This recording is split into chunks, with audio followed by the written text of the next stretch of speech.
So in the previous class, we have learned some dynamic aspects of the aero modeling for the wind turbine system. In this lecture, we will focus on some more aspects of that. So earlier we have studied that the wind turbine power PWT is given by half rho A Cp, which is function of lambda and beta. So lambda is the TSR or tip speed ratio and beta is the pitch angle into BW power 3 or B wind power 3. And we then have expressed that this Cp, which is called coefficient of power, is related to various constants and parameters of the wind turbine through this relationship. And this relationship is the empirical relationship. It has not come from any mathematical derivation.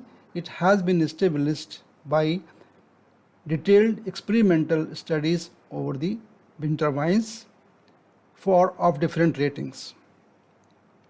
So experiments have been conducted for the wind turbines of the different ratings, and then they found that this is the relationship for Cp, lambda and various constants, pitch angle and the various constants. There is one more term here, lambda I. This lambda I is additional variable which is related to lambda and beta through this equation. This is also empirical relationship because other parameters are constant for a given wind velocity, for a given area, swept area, for a given air density. It is Cp that is basically gives the maximum power. The Cp max gives the PWT max. So question is that at what value of Cp is maximum.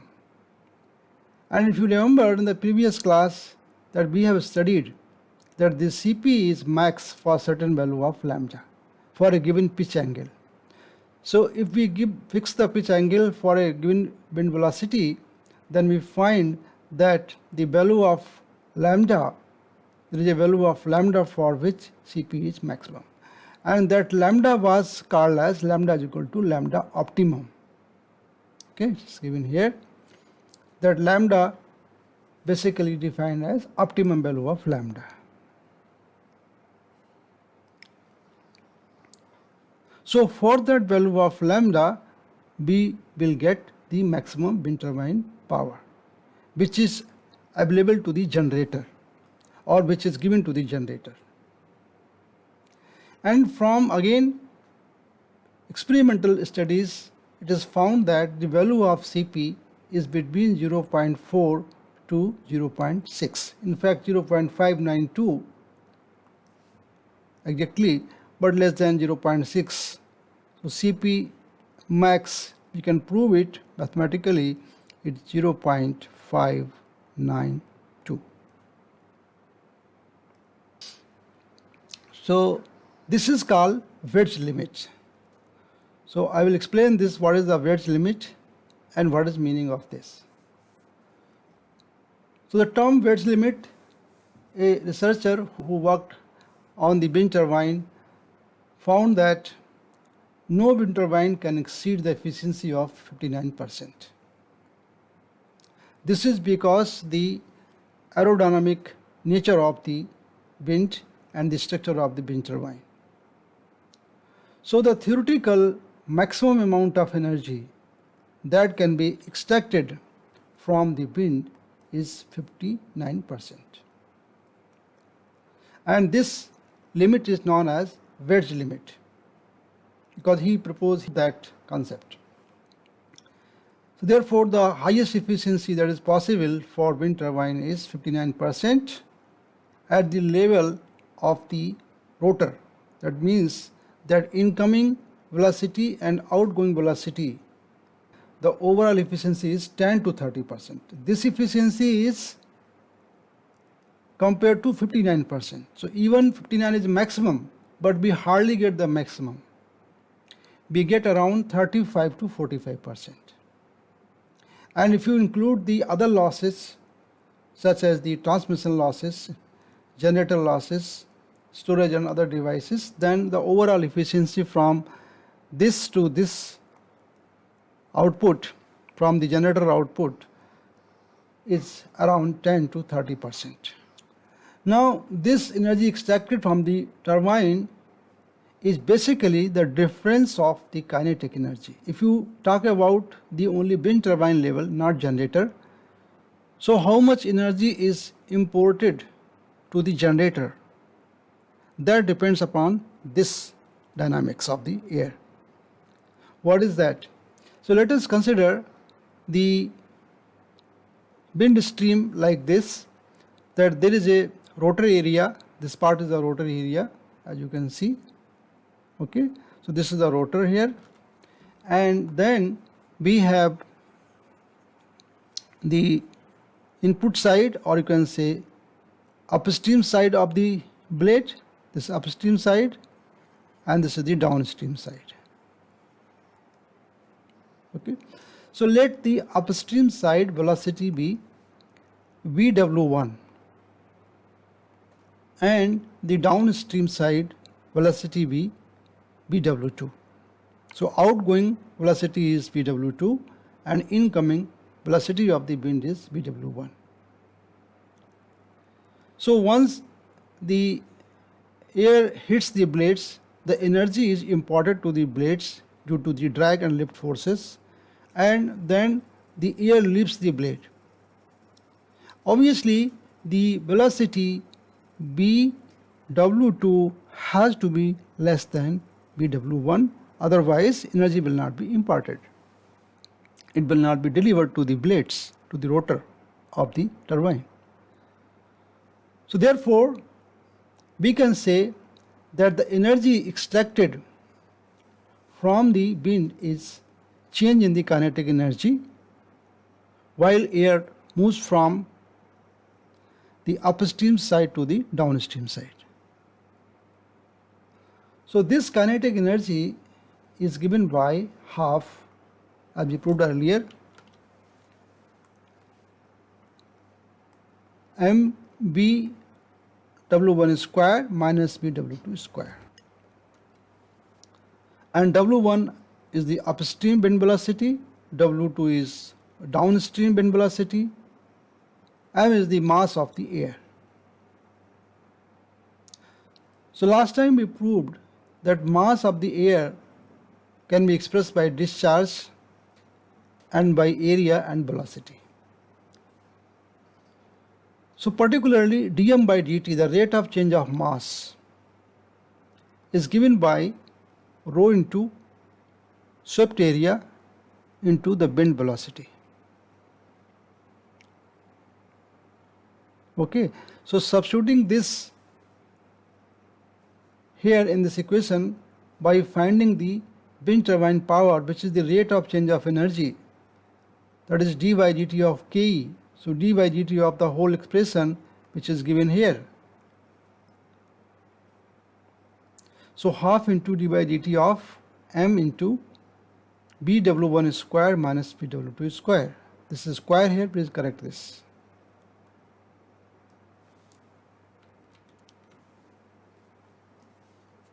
Okay. So we differentiate these two terms. This is the first term and this is the second term here. So first dm by dt, keep it as such, and then m into d by dt of the whole term. So dm by dt can be expressed as rho into a into b omega.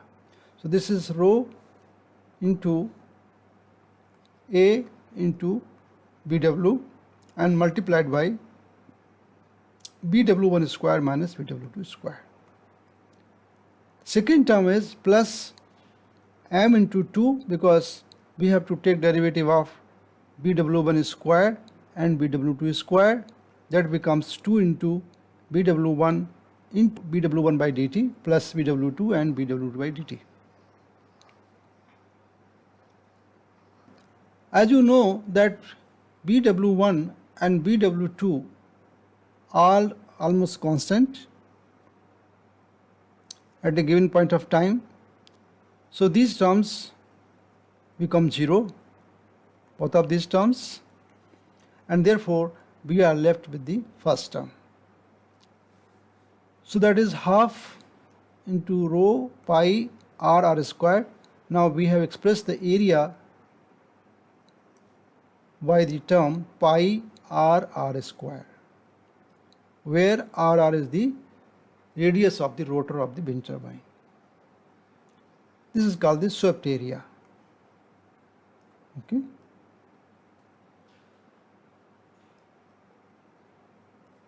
So this into BW. Now BW is what? Is the velocity of wind. So this velocity of wind can be approximated as average of the upstream and downstream velocity. So we have taken BW as BW1 plus BW2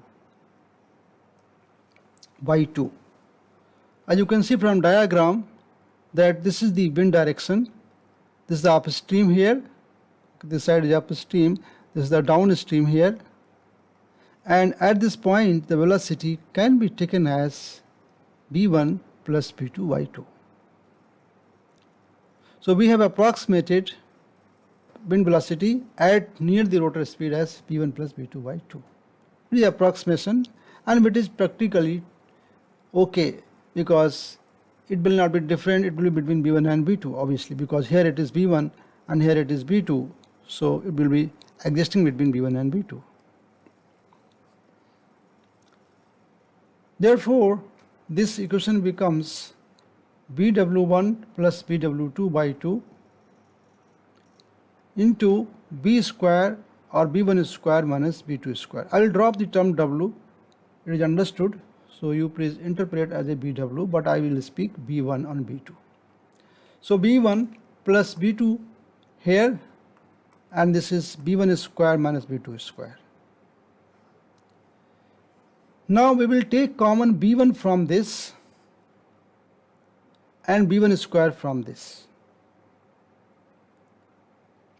Then it becomes B1 power 3. This becomes B1 power 3.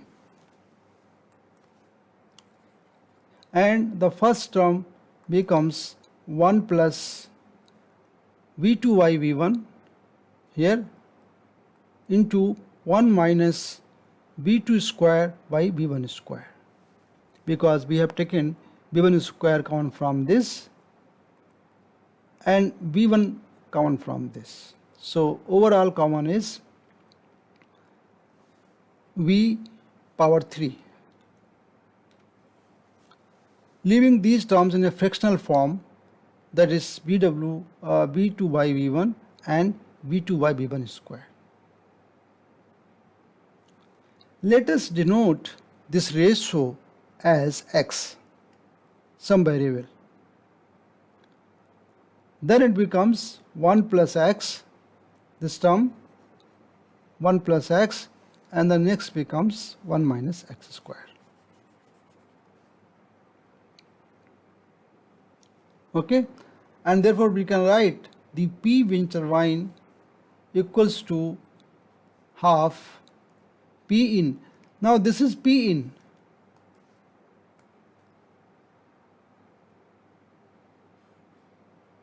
We have proved that the input power of the wind is half rho into A, this is A, into B power 3, because this V1 is the input velocity, the upstream velocity. Therefore, this terms form the P in. So half into P in is this term into 1 plus x, this term, and 1 minus x square, this term. For PWT to be maximum, this expression must be maximum. Now P in is constant, So only x can vary, and x is the ratio of v2y v1. Therefore, the velocity ratio will decide whether the PWT is maximum or not. So we differentiate this equation with respect to x and solve for its maximum value. Okay, so we differentiate this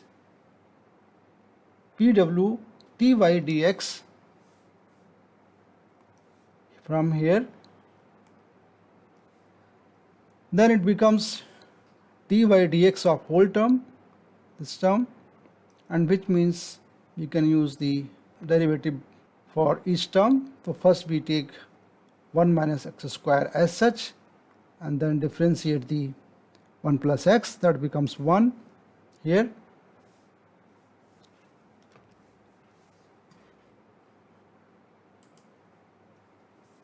Okay, so 1 into 1 minus x squared plus then 1 plus x as such, and the derivative of 1 minus x squared become minus 2x. Just solve this equation. The first term becomes minus x squared plus 1 from this side, minus 2x and minus 2x squared. Collect the coefficient in the decreasing order of x. So this power of x, so 3x squared plus 2x minus 1 equal to 0. And if you solve this factor, then we will get these two factors, that is x plus 1 into 3x minus 1 equals to 0. If I take x plus 1 equals to 0, then x becomes minus 1, which is not possible, because x is the ratio of bw2y bw1. So this negative value of this is not possible. Therefore, the only feasible solution is x equals to 1 by 3. So this gives the feasible solution for this system. And that actually means the b omega 2 by b omega 1 equals to 1 by 3. And we substitute this back in the expression of the wind turbine power, then we will get half into P in here into 1 plus B2 by B1 is 1 by 3, and 1 minus B2 by B1 is square means 1 by 9. Simplifying this, we will get PW2 max equals to half P in into 4 by 3 into 8 by 9, and this becomes 16 by 27. So if we take this P in this side, then it becomes P wind turbine max by P in.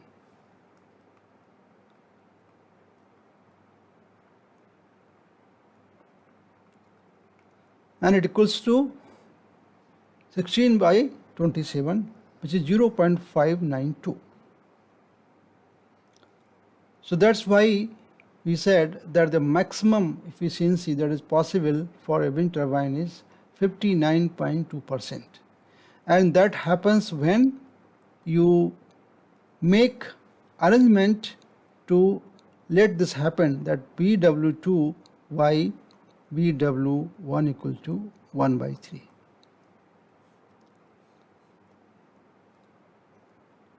Okay, that condition will lead to the maximum power extraction from the wind turbine. As you know, the coefficient of power COP or CP is defined as the ratio of the P wind turbine to input power to the wind turbine. So CP max is nothing but PW2 max by Pin, which is same as this. So this expression itself is the CP by definition. The value of CP2 is max when BW2 by BW1 is 1 by 3.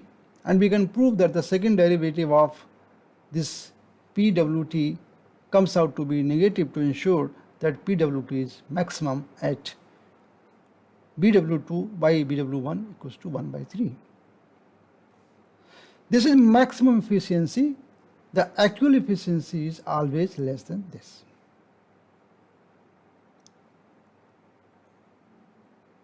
Now this maximum efficiency happens at certain value of lambda. As I said in the previous class, this takes place at certain value of lambda called lambda opt, and we have seen from the experimental studies of the wind turbine that this happens when lambda opt is approximately equal to 8.1, and lambda is nothing but omega into R by V wind, called TSR ratio,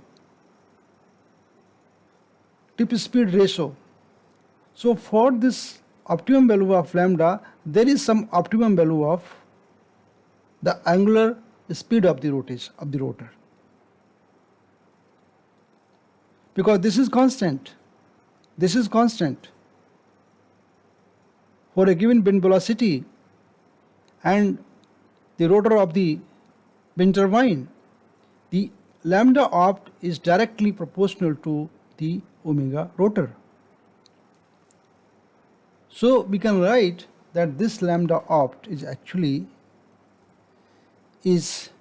corresponding to omega opt or omega r star for a given rotor radius and the wind velocity. There exists a speed of the rotor for which the power extracted from the wind is maximum. This is the essence of the whole discussion, that for a given wind speed there exists a rotor speed for which the power extracted from the wind is maximum. And how to make rotor to run at this speed is the basis of all maximum power point algorithms in wind turbine systems. If you remember, in case of PV systems, we have said there is for a given any solar irradiance, there is a value of voltage at which the current has to be drawn. So there is a pair of voltage and current that has to happen to extract the maximum power. Similarly, here in wind turbine, there is a pair of omega rotor and torque of the wind turbine or power of the wind turbine, for which the maximum power occurs. Now this concept is being utilized to implement the various maximum power point tracking algorithms.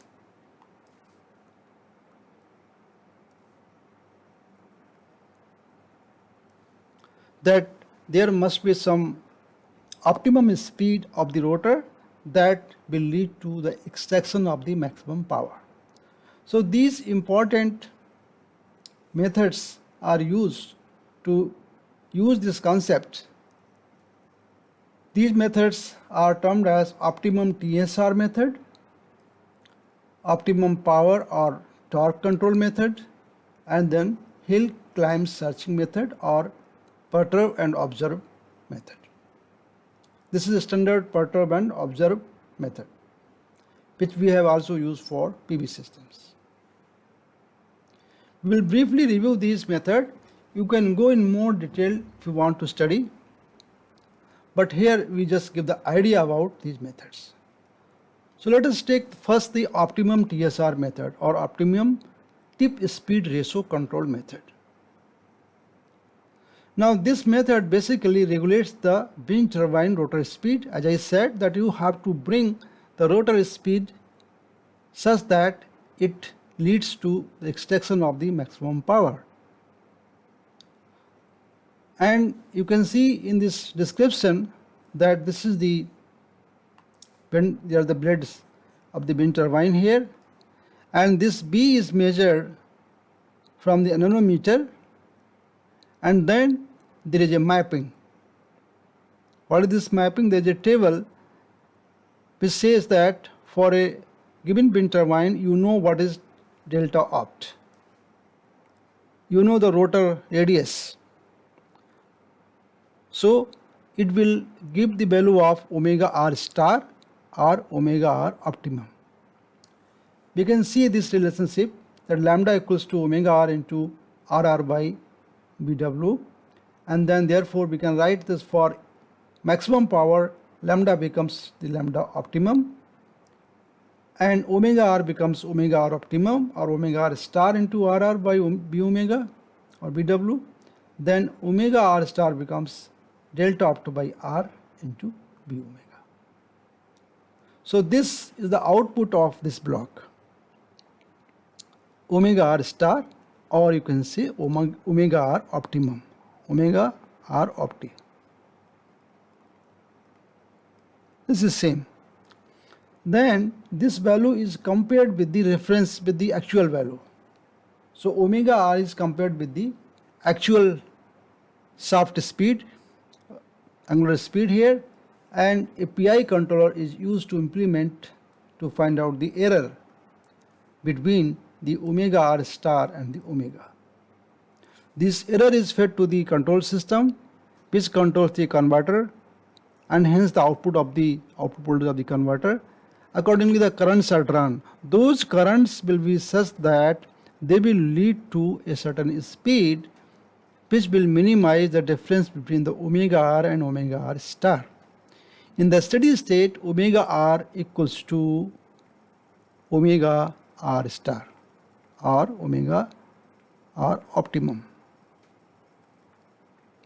At that point, this generator is rotating at the omega r star, and hence the energy extracted from the wind turbine is maximum. Okay. So the whole idea is to drag rotor to omega r star. But you know, there is some assumption here. What is the assumption? Assumption is that the load is variable power. So it is able to absorb any maximum power that is available to the wind. If load is constant power, you cannot implement this scheme. Then you must to have some storage which will take extra power or which will give additional power to the load.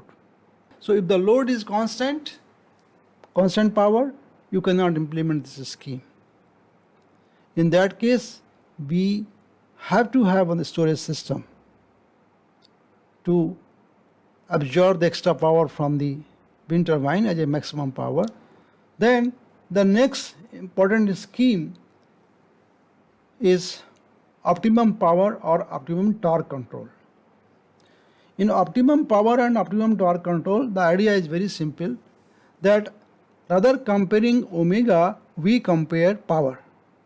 You can see in this block here, the P max and P0 was compared and passed through PI controller inside the control system. I have not shown it here, but you can understand the error is passed through PI controller and given to the control system, which will control the switching of the converter to generate the output voltage and hence currents. Those currents will be such that they corresponds to certain power, and that power is P max, and hence the speed will be omega r star. If you look the expressions that we have expressed earlier, then P0 is given by the output power of the turbine is half rho into A into Cp into BW3.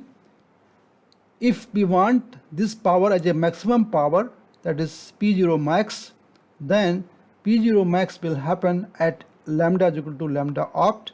So we express lambda as a lambda opt to get maximum power, and we know that lambda opt is given by omega opt into RR by B omega, and therefore B omega is, from this equation, omega opt into RR by lambda opt here.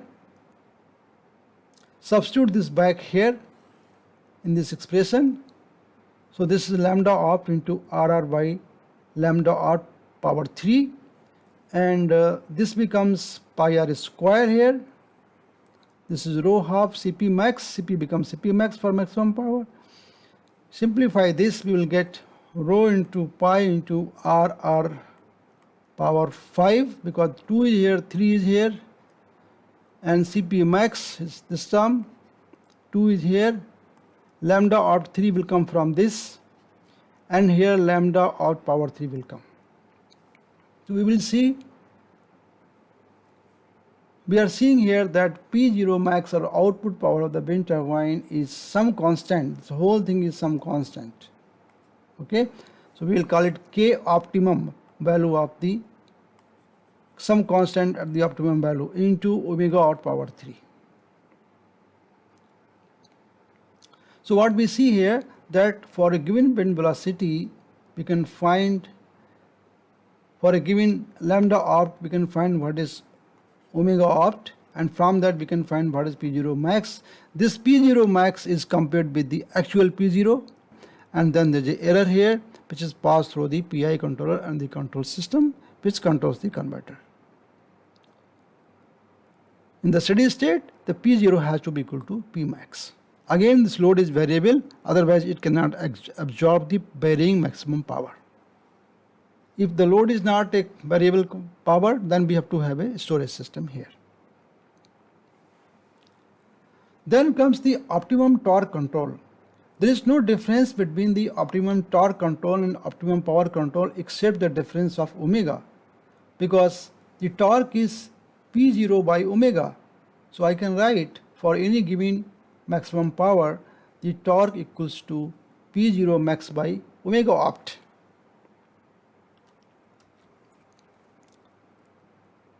So only earlier it was omega out power 3, because of this omega it becomes omega out power omega opt square.